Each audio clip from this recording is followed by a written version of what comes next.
pedestrian at dito pa nakaparada pa sa gate kahit po sarado yun. Nasa charge po kasi yung may-ari. Nasa loob ng charge. Bawal kasi doon, double park. Naman sir, saan na naglalakad yung tao? Priority po natin yung pedestrian sir. So yung mga may-ari pala ng sasakyan nandito pala sa loob ng church. Kaso yun nga, dapat hindi pinaparadahan na to kasi priority nga, sabi nga yun. Na kung saan pwede tayo magparada. Ngayon po, 2023 na, sumunod po tayo sa batas trapiko. Huwag po tayo maging pasaway. Yun lang po, salamat.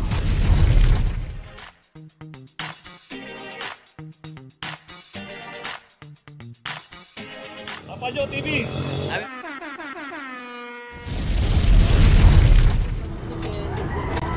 Location natin Bangbang Corner, P. Guevara. Dito isang Land Cruiser. Dito rin sa kahabaan ng Bangbang makita natin both side pwedeng pumarada, pero ipaparada tayo ng street corner. Dito kasama po sa inuuli ng clamping operation yan. Nandun po sa ini-issue na notice yan. Dami kasi nga nandito po kami nagparada ng sila. 2315. Talaga. Saka yun meron pa rin pupuntahan natin yan. May kinaklampar na naka double parking.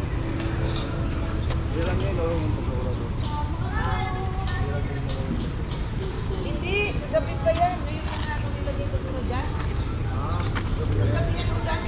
Okay, may notice na itong Land Cruiser. Kasi may laro dyan. Oo, kaya yan yan eh. Dapat yan yan parado.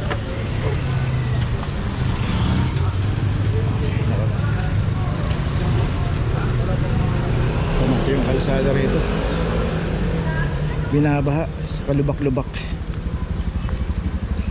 Ay nako, dapat itong ayusin ng gobyerno yan, mga ganyang kalsada para madaanan ng maayos. Oh, daming sirang kalsada.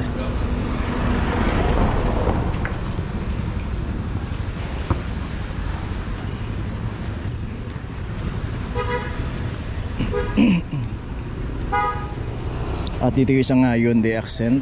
Ito naka double parking dito. Dito rin kasi no, kasama po sa inuhuli ng clamping operation itong mga naka double parking. Kaya bago natin iwanan yung sasakyan natin, iparada na natin ng maayos. Marami daw pasaway dito. Oo, Pap, siguro sa gabi. Mga nakatubol daw dito, maaga. Okay, ito may notice na. Ayun nga no, kasi wala pong operation sa hapon at saka sa gabi, kaya pagkatapos ng operation sinasamantala na po nila yan. Puro double parking daw dito. Sana magkaroon ng operation na rin sa gabi para malinis talaga. Okay, tuloy na po tayo. Location natin P. Guevara, Corner Remeo. Dito isang Suzuki Ertiga. Dito po marada school zone, kaya naklam isang Ertiga, club number 002. Dito may, kung paparada tayo matatagalan tayo. Dito may mga pay parking dito. Sa pagtawid doon sa kabila, yung P. Guevara doon, ito, itong Remeo, straight sang Remeo, pay parking din yan.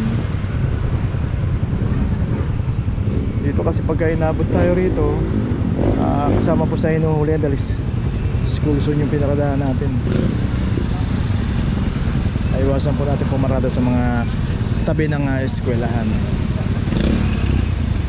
lalo na pagka may pangapasok pa. Clamping? Okay.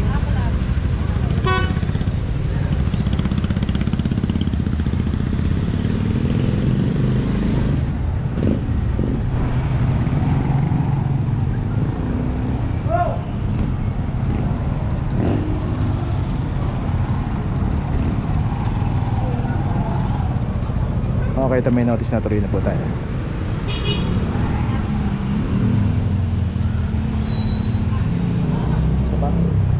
Okay, so meron pa pala rito. Ito matindi, nandito na sa loob. Tapos yung pinaradahan pa nito, pedestrian.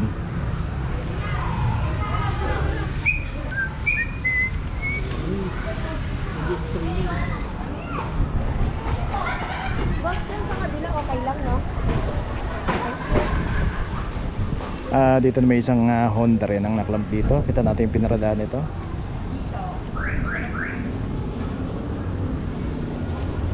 Pedestrian at dito pa nakaparada pa sa gate. Kahit po sarado yung gate, wag po tayong paparada dyan kasi school zone pa rin niya, kagaya ng isang naklamp doon na isang Ertiga. Dito nga pedestrian, hinarangan pa natin.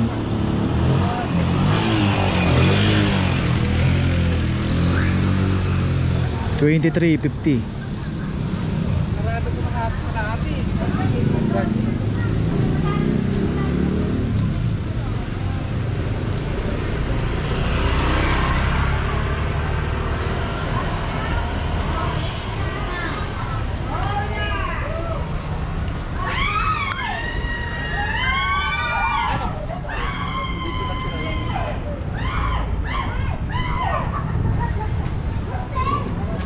Okay, itong isang Honda Jazz, meron na rin notice. Tuloy na po tayo. Location natin Altura, corner Pelaya Street. At dito naman isang Honda Civic. Dito rin sa may isang eskwelahan dito kung saan nakaparada ang isang Civic. Swam number 002. 002.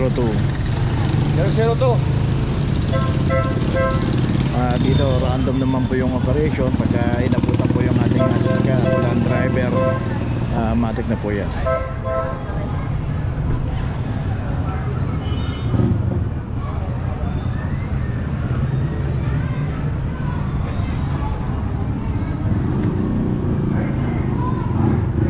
Okay, ito may notice na, tuloy na po tayo.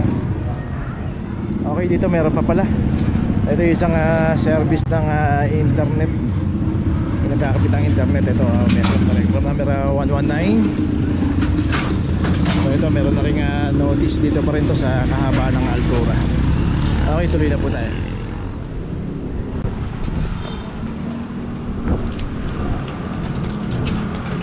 Location natin Ate Street, corner Mangga. Dito isang Toyota Altis.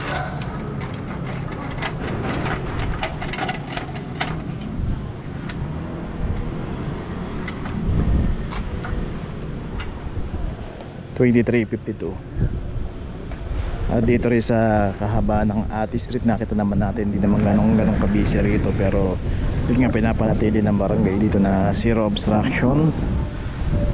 Dito makita natin malalaki mga lote ng bahay, may mga garahe. At dito pag kami nadaanan po ang clamping operation na nagkaklamp po dito. Okay, may notice na itong isang Altis. Tuloy na po tayo. Location natin Ramon Magsaysay, corner Santol Street. At dito isang Nissan Sentra. At ito meron na clamp number 001. At saka yung isang Mirage dito 005. At dito yung isang Revo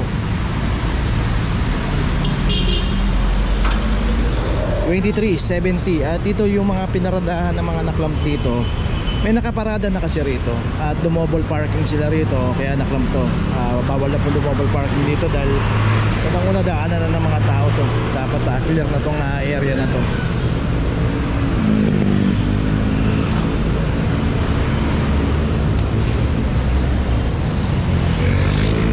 Pakita natin na napaka-busy ng Ramon Magsaysay na.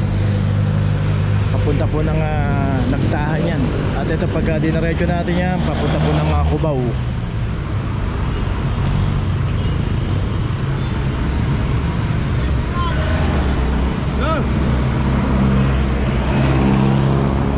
Ako may notice na itong Revo.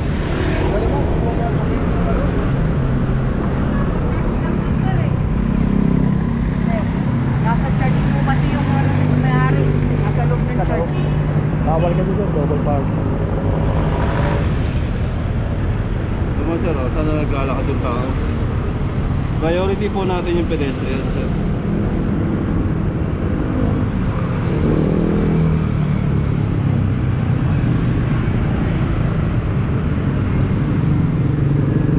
So yung mga may-ari pala ng sasakyan nandito pala sa loob ng church. Kaso yun nga, dapat hindi pinaparadahan na to kasi priority nga, sabi nga yun. So tatawagin niyo para yung may-ari.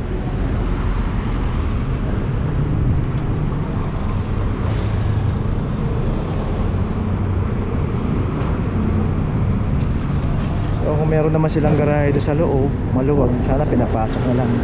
So ito meron na nga notice yung tatlong na-clamp dito. Sana sa susunod hindi na natin paparadahin ng ganito. Ayos na lang ating pagkakaparada. Okay, tuloy na po tayo. Okay, nandito na ngayon tayo sa opisina ng clamping sa impounding dito sa Central.